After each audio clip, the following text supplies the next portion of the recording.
Ladies and gentlemen, the Football Scoop podcast is back. We're here to talk Week 8 recap. I was right as always, not really, but always. Week 8 was fantastic. I got a chance to see games. I got a chance to go to games. And everything was fantastic. I'm diving right in. I'm going top 25.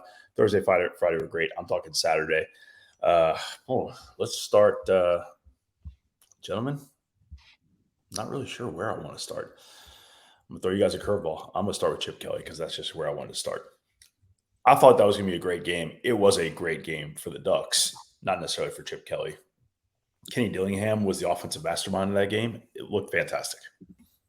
What a freaking performance by Kenny Dillingham. And I mean, that's like, coordinator, best game by a coordinator maybe this year. That's going to be on the short list.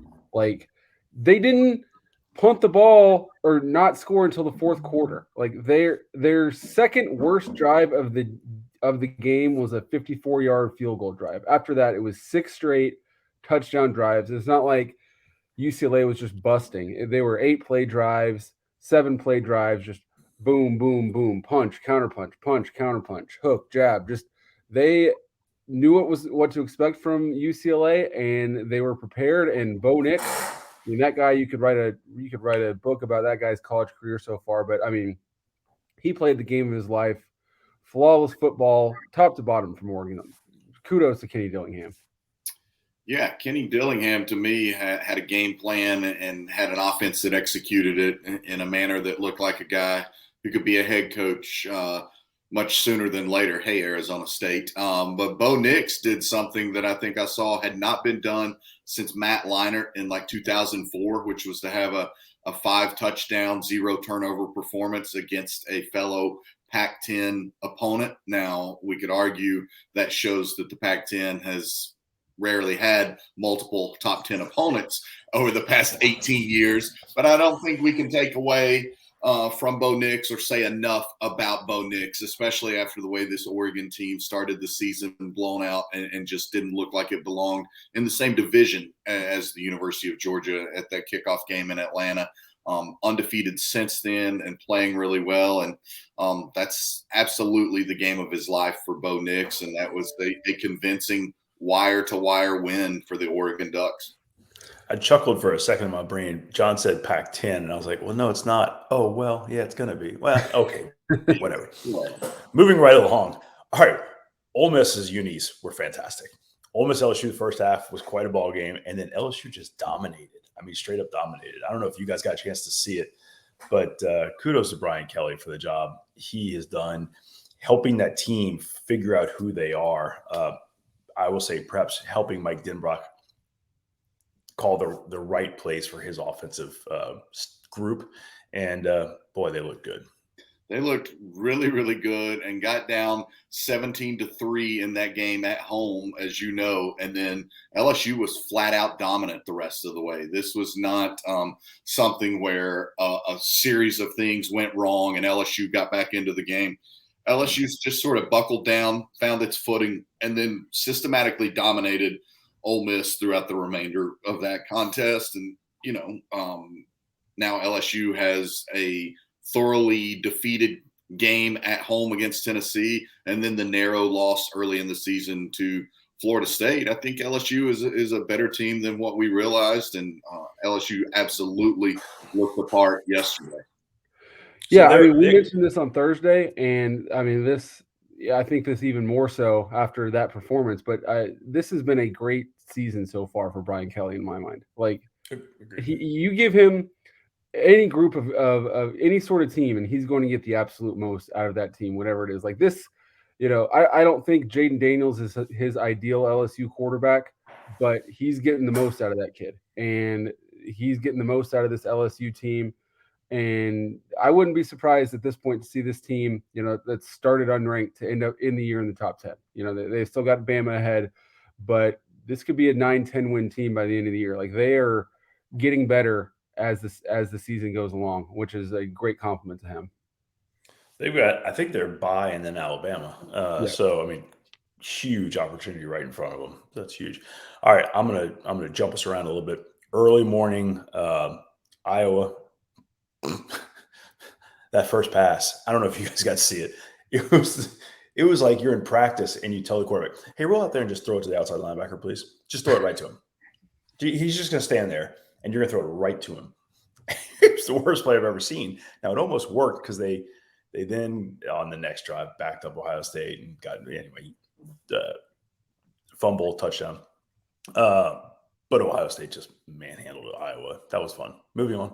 Anything else? No, just real quickly, 6 turnovers by Iowa, which some weeks would outscore the Iowa offense. So 6 turnovers are more than the typical standard mean output by the Iowa offense. I'll just tie that into the Miami-Duke game since it's not top 25. 6 turnovers yesterday by Iowa. I think 8 or 9 yesterday by Miami, and getting shellacked at home by Duke. It was the most turnovers by a Power 5 team I think I saw since 2009. Iowa would have had a better opportunity winning that game if they had just taken a knee and let the play clock expire, let their defense get a breather. Like literally 158 yards, 2.68 yards per play, 1 of 13 on third down, 6 turnovers, which we mentioned, and they were negative 4 points. Iowa scored 10 because they got a touchdown on a fumble return. The offense put up 3, and then they gave back 6 with a pick 6. So they were a net negative 4 on the scoreboard. The Iowa offense was. Yeah, there we go. Iowa 6 turnovers. I looked it up. Miami 8 turnovers. So 14 turnovers between those two teams. And as we well know, that would basically be the high score for the entire season of the Iowa offense. All right. Miami was not bad last year. I think Miami finished 7-5. Mm-hmm. Miami just beat the dog out of Duke in the final game last year. I think it was 42-47, something like that, to 10. They destroyed them. Turn around, they had the exact opposite happen here. Mario Cristobal's painting this as a big turnaround of a bad program. You're like, really? You turn the ball over 8 times? What? Yep. What? Come on, man. Yep. You've lost 4 out of 5, and if you're Miami, and you still have to go to Virginia, which I think we see is improving each week under Tony Elliott. Still got Florida State at home, Georgia Tech, that's that whatever. And then you still go to Clemson and close your year with Pitt. So there's still losses out there for Miami. Whew. Boy, it's a good thing they inherited such a terrible team. They got a couple of years to rebuild this thing. Jeez. Come on, man. Clemson, Dabo makes the call. He goes to the bullpen. Looked for a spark, got a dub. I don't know if you guys got a chance to see that one, but that was pretty darn exciting. I saw a fair amount of that contest. Really interesting. Probably Dabo, one of the only coaches in the country who could make the call to the bullpen and then immediately say after the game, DJ's still our quarterback. It's incredible. Yeah, and I think maybe they're open also next weekend, so they might have a couple of weeks to work on that. Syracuse is a little better than I thought and was in position to win that game. Flip side of that is Clemson had 4 turnovers and very nearly gift wrapped that game and then still won the contest going away. I mean, down 21-10 entering the fourth quarter and really just seized control with that 17-0 fourth quarter that should have been more than 17-0. Yeah, I watched almost this entire game, and even at 21-7, I never felt like it was better than a coin flip for Syracuse to win. Like the obviously Syracuse was depleted, especially defensively. But once Clemson's D-line turned it on and its offensive line turned it on, like it was only a matter of time. Syracuse just didn't have the horses to hold up. And once Clemson, getting DJ out really clarified things for Brandon Streeter because they just kept running the ball, and they ran the ball down Syracuse's throats. And, really weird. I think this is one of the weirdest stat lines ever because Syracuse's starting running back carried the ball 5 times for 54 yards. Like, it's not like he was 5 for 11 and it's like, we just can't run on these guys. You were running on these guys. 5 for 54, why not see if we can get this to 6 for 60 or even 15 for 75. Like, just keep the ball. You're trying to run out the clock to hold on to this lead. And they ran the ball straighter and they tried to throw the ball, but they were running on Clemson decently and just didn't try enough. It was just really bizarre performance for me. For Syracuse, like it lined up almost perfectly and you still let it slip through your fingers, which is, bittersweet, I think, if you're a Syracuse fan. So we had a big discussion on this podcast a week and a half ago about fans. I have I thought I understood where fans were. I thought I understood how they, understood the game and when to rush the field and when not to rush the field. Once I saw that Clemson fans rush the field after a Syracuse win, I was like, okay, I don't understand fans anymore. Well, they rush the field after every game at Clemson. That's their thing. Clemson fans tend to pour out onto the field and just sort of mingle there. I think just about every single game. I think that's pretty. Yeah, they beat Furman. That's SOP there on the Rock. So yeah, Furman, dang dog. Okay, let's move along.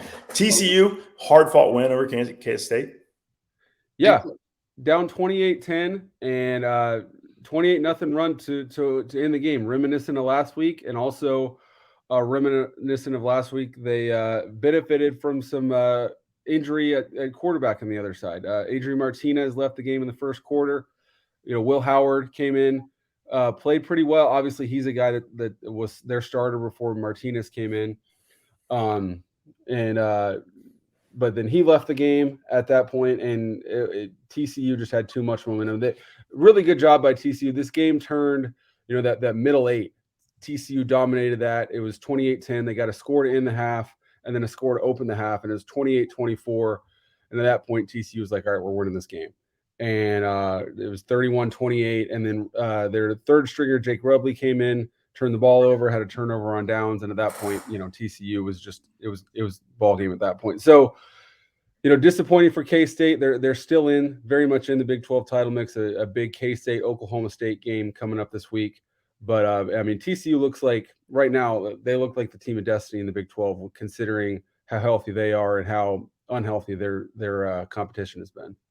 And I thought that it was that touchdown you referenced right before the half, Zach, that was so key. They're down 28-10. There was not a ton of time on the clock there, and yet TCU very efficiently marched downfield. They're at home, gets that touchdown for some momentum right into the half, and you just saw it completely change the psyche, I felt like, of both of those teams with that one score right before the half. I thought that was absolutely critical. And then the touchdown to Quentin Johnston. Like I don't remember if it was the one that made it 28-24 or 31-28, but it was kind of a weird play because you had two TCU receivers and two K-State defenders kind of all in the same area, like four guys all running pretty much step for step together.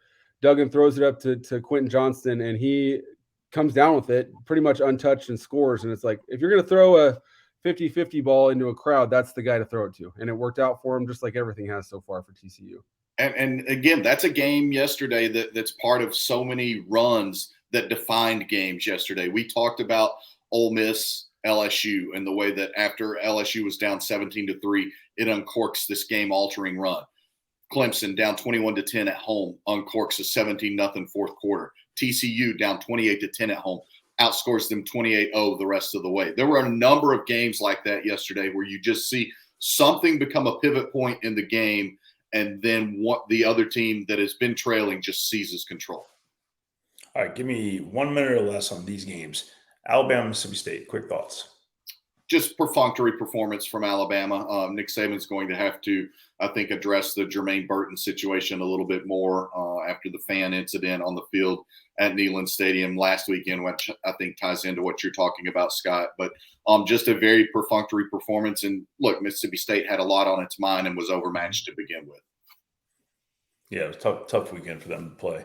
All right, Vols took care of business. UT Martin, no letdown. Hendon Hooker obviously was prepared. Yeah, I mean, Jalen Hyatt is looking like he might be the second best receiver in America right now and the number one receiver in the SEC. I think the last 2 weeks he now has 391 receiving yards and 7 touchdowns in 2 weeks' time. That's pretty good. And I know one of those was against UT Martin, but his best performance was against Alabama. And Hendon Hooker looks like a real deal Heisman Trophy candidate. Some trick plays in that game with Tennessee up 45-7, and it had Princeton Fant throwing a tight end pass for a 65-yard touchdown to Jalen Hyatt.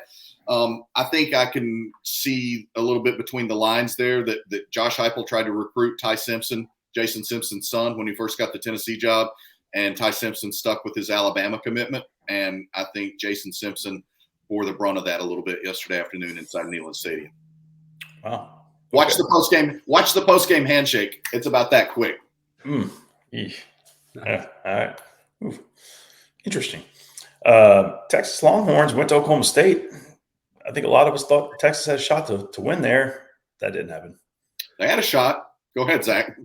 I mean, so late first half, Roschon Johnson runs the counterplay that Texas had just been demolishing Oklahoma State, 52 yards straight down the middle, untouched. At that point, Texas had almost 400 yards of offense in the first half, 31 points, and they were just rolling over them, and then got shut out for the rest of the game. Shut out. They scored 3 points, but that was because the defense and the special teams gave them the ball at the 20, and they gained 5 yards, went 3 and out, and just happened to be in field goal range. Like, Steve Sarkisian is 5-5 in Big 12 games where he holds a double-digit second half lead. Like, you should be 9-1 or worse in that situation, and he's 5-5. It highlights Sark is great to game planning, but his adjustments, he's just not adjusting throughout the game. Quinn Ewers threw 30 incomplete passes. I don't know when the last time a quarterback threw 30 incomplete passes. He was 19 of 49. The tackling got worse. The offense got worse as the game went along, as has happened so many times. Like, Mike Gundy's program was going to make a run, and they did, and Texas didn't have an answer. And it seemed like, Oklahoma State was committing numbers to the running game as the game wore on, and Texas couldn't make him pay. Quinn was off, and Sark didn't have an ability to scheme some short intermediate passes to just keep the chains moving. Like, I don't think Ewers threw. I don't know if he threw consecutive complete passes throughout the entire game. Like, it's certainly not from the second quarter on. Just really bizarre, but also really typical so far for a Mike Gundy team and a Steve Sarkisian team. In the fourth quarter, I thought Oklahoma State's rush got home enough to make it really uncomfortable for Ewers. I did think, though, the pass that ultimately got intercepted that basically ended the game, I mean, he put it right there. Mm-hmm. If that kid catches the ball, he might carry on to the left and get to the end zone. And then a little flat-footed, but – And then there was another throw, it was 34-34, where he had Worthy open for a touchdown. I don't know if it was the wind or Worthy misjudged it, but that was a touchdown throw that hit the ground, and then they missed the field goal after that. Oklahoma State went down and scored, and it was just, extremely typical of Texas so far under the 20 games of the Sark era. Moving right along, and I'll contrast this with what you just said about Steve Sarkisian. How much confidence, how competent is Dave Clawson just winning the games he's supposed to win? Dave Clawson just went out there, at BC coming in, you're like, maybe BC comes up and surprises them a little bit. No, Dave Clawson just handled business, moving right along. They won 43-15. That's all. Penn State had Minnesota. I think we all picked Penn State. It happened. It worked out. Minnesota's kind of gotten off track. Yeah. Three straight. Four wins to open the season. They played well against really soft competition. Now 3 straight games for the Gophers, 3 straight double-digit losses. Like, I can't. It's just bizarre how much the various algorithms love this Minnesota team, because you watch them and they're nothing special at all. Interesting. So Cincinnati got a big dub at SMU. Cincinnati was winning. SMU came back. Thoughts? Well, I mean, Zach noted this, so credit to him, but that was Luke Fickell's 54th win. Now the Bearcats' all-time winningest coach. SMU showed a lot of grit in this game. Had a chance to tie it with about 2.5 or 3 minutes to go, missed the 2-point conversion, and then Cincinnati handled it and ran out the clock from that point on. We talked on the podcast on Thursday, I believe, about how Cincinnati has tended to play this season up or down to the level of its competition. And I thought it showed respect for SMU in the way that it approached this game. And then obviously a very significant win for Luke Fickell.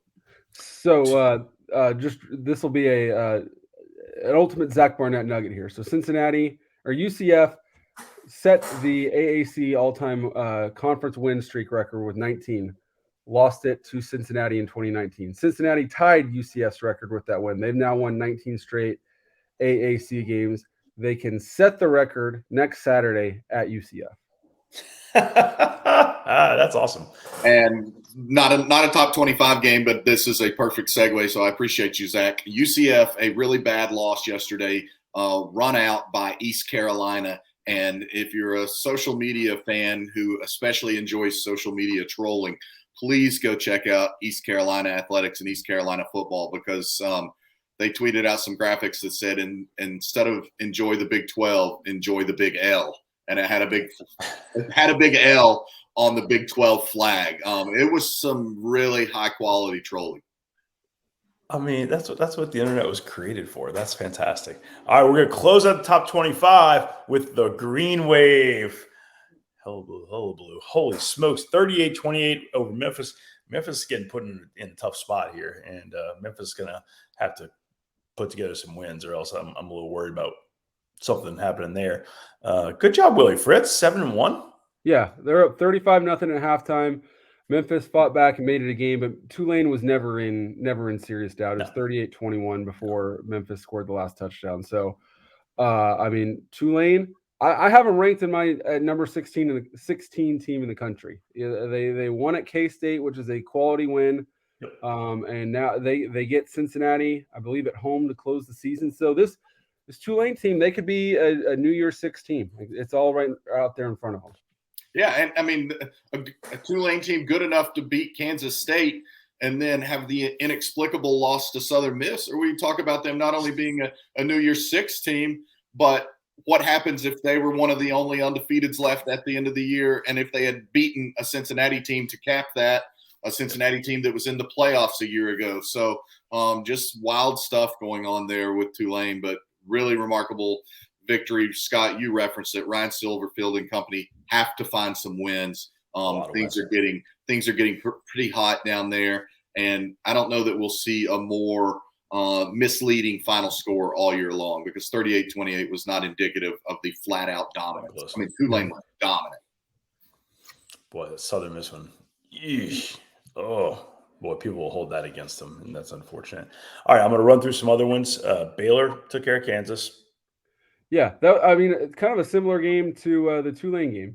Baylor was up 28-3 at half. Kansas, credit to them, came back and made it a game, but Baylor, ran it right down Kansas's throat to get the winning score, and Kansas is increasingly in jeopardy of starting 5-0 and finishing 5-7. Although they do get Texas at home. That was really nice of you to throw that up. That was very, very nice of you. You're growing up, Zach. I don't know which game it's going to be, but I'm just going to profess the faith that Kansas will get a sixth win and earn bowl eligibility. I know what the schedule says, but this is not a straw man. This is a Kansas team that is really good, that hit a rough stretch, that has lost its quarterback.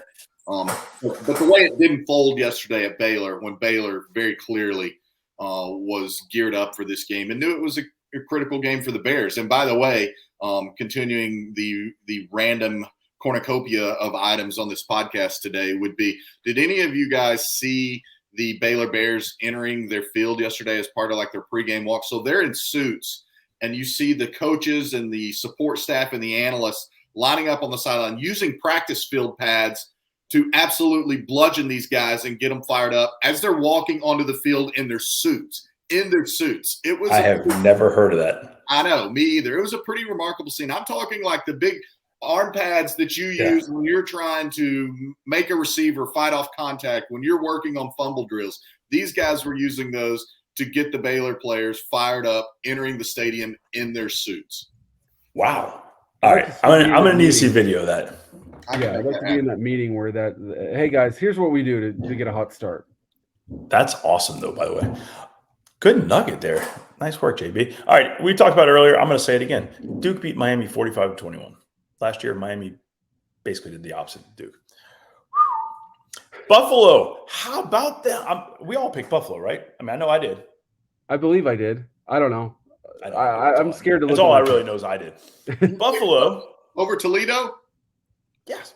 Actually, I probably picked Toledo. I don't know. I did not pick Buffalo, but this ties in. I had it in my notes as one of the three MAC teams I wanted to make sure to mention. Buffalo ties into what I talked about earlier about these games that were decided on scoring sprees that were crazy. Buffalo was down 27-10 entering the fourth quarter and wins this game 34-27. Yes, 27-10 entering the fourth quarter, and wins this game 34-27. Also a huge win yesterday for Bowling Green against Central Michigan. Congrats to Scott Loeffler. Had really tough times a year ago, and that program has lacked significant funding in a number of areas. But I believe the win yesterday made Bowling Green 4-4 on the year. Bowl eligibility is attainable. And then Ohio U continues to play really well. I think undefeated in conference play, up to around 5 or 6 wins now. And that offensive staff has really been rolling.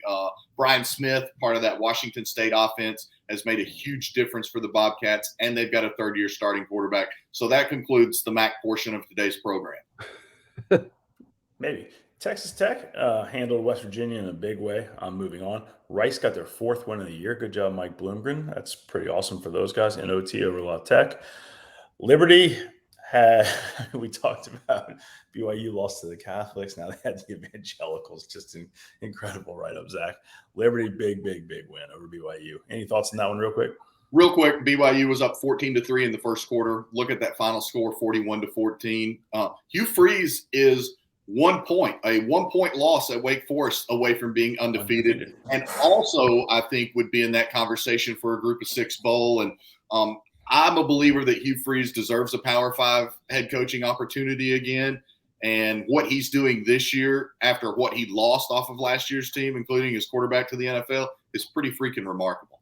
He's 33-12 at Liberty. Like he's going to be fascinating to follow because he's overqualified for that job. Like, no offense to Liberty, but he's obviously a Power 5 coach, and so it's going to be interesting to see who goes there. Because I mean, this is a remarkable job to be 7-1 after losing Malik Willis, and as you mentioned, extremely close to being 8-0. Yeah, some guys coach week to week. Hugh runs the program, and obviously he schemes them up every week. He gets them prepared every week, but he does a great job running the program and consistency every year. Yeah, Hugh's a winner. He'll get there. Moving on, Wisconsin, you never know what you're going to get. Jekyll and Hyde this week, they kind of took care of Purdue fairly easily. Yeah, a Purdue team that was tied for the lead in the Big Ten West. So really strong performance coming off that a pretty bad loss at Michigan State, and a great step forward for Jim Leonard to get that full-time job, because they were the best team on the field, from the opening whistle to the final gun. You said it, Scott. Jekyll and Hyde. I think Hyde is the mean one, and certainly Wisconsin went Mr. Hyde on Purdue yesterday, which has also been a little bit Jekyll and Hyde. And Wisconsin really put Purdue in a massive hole early yesterday, and that game was one where the final score also not remotely indicative of Wisconsin's control wire to wire in that contest. Charles Huff's squad came back and beat a quality James Madison team after being down early. Good for them. They got things back on track, because they kind of got off track. They lost the offensive line after Notre Dame. Yeah, is this their second FBS win? Yeah, they have Notre Dame and James Madison. Yeah, I think they're now 4-4 or so, but they have wins against Notre Dame and James Madison, both of whom have populated the top 25 national rankings this year. Go figure. I think we all have talked about in prior weeks that the Will Healy run was coming to an end. It has come to an end. They lost to Mike McIntyre's squad, which is a fireable offense. And he's lost bad, 34-15. Yeah. UTSA North Texas. Zach, give me some quick thoughts on that one. Just a fantastic game. It's a shame it was on Stadium. Really, the lead was changing hands throughout the game. UNT scored with a minute and a half left to go up 27-24. And then Frank Harris is maybe the most underrated player in college football. He's just a baller, just a gamer, led them down an incredible throw, a great catch by one of the great characters in college football, Oscar Cardenas, the UTSA tight end. Go look that dude up. That guy has a future career in professional wrestling. Made a great catch, and then just a great, just UTSA is just a program full of winners, and come back and win that game. UTSA, really, really strong performance by them. Great. Jeff Traylor said they had an F for failure in terms of health going into the game, and still come back and win that game was a strong performance by them. And I think there were 3 touchdowns scored in like the game's final 8 or 9 minutes. It went from 24-20 to 27. I mean, it went from like 20-17 to 24-20, 27-24, and then 31-27 final. To Zach's point, it would have been a great game that you would have flipped on and stayed if it was on a CBS Sports line or anything other than something invisible. Mm-hmm. Not a lot of college teams have a former NFL offensive coordinator and head coach sitting on the bench, but Boise State did. They made a change at offensive coordinator. Tim Plow's out. They brought Dirk Cutter, to the top, and all they do is win. I'm moving on. Great move by Andy Avalos to see what needed to be done, make a change, be decisive, and it's totally changed their season. Change the team. I agree. Okay, Williams-Brice, under the lights, great environment. A&M always wins there. Not anymore.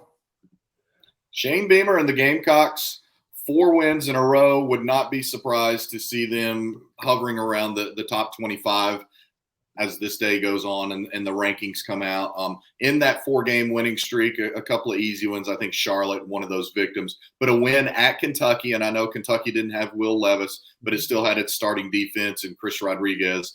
But the Gamecocks got that win in a game that they controlled wire to wire. Last night, a game I watched very closely, South Carolina storms out to like a 17-0 lead. They had a special teams score. They had a short field set up off of a turnover. But then the A&M regained its footing, got some momentum, used both Haynes King and then Connor Weigman had to go in for a bit. But South Carolina steadied itself and really looked good on the ground in doing so. And Marshawn Lloyd, I think, is the running back for South Carolina. South Carolina hasn't won enough or been featured enough in national TV for us to see him very much. Marshawn Lloyd is an incredibly good running back. I forget who pointed this out, but so at halftime, Jimbo mentioned that they need to come out and run the ball in the second half, and then A&M's first, I believe, their first 7 passing plays of the third, or first 7 plays of the third quarter were all passes.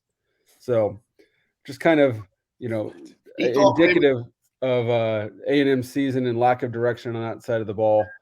I believe you'd have to go back, I think, to the middle of last season to find the last time A&M scored more than 24 points against an FBS team. It's been a Power 5 team. It's been a long, long time, and just a nightmare season for them continues. And I think they're 7-5.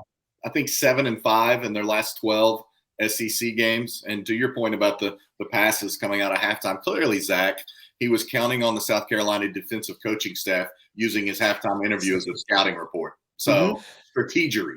Jimbo's always 2 steps ahead. Strategic. The only positive comment I have for A&M, that onside kick was unbelievable. Yes. Couldn't do it any better. I was like, man, could every onside kick go like that? That was fantastic.